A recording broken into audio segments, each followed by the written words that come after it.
రంగారెడ్డి జిల్లా ఫరూక్ నగర్ మండలం అన్నారం గ్రామంలో ఆయిల్ కంపెనీలో అగ్ని ప్రమాదం జరిగింది.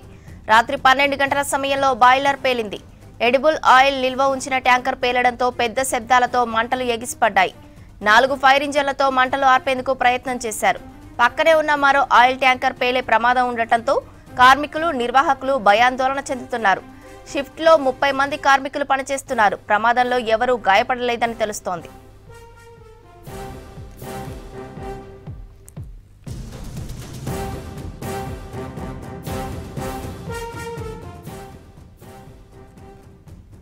రంగారెడ్డి జిల్లా ఫరూక్ నగర్ మండలం అన్నారం గ్రామంలో ఆయిల్ కంపెనీలో అగ్ని ప్రమాదం జరిగింది.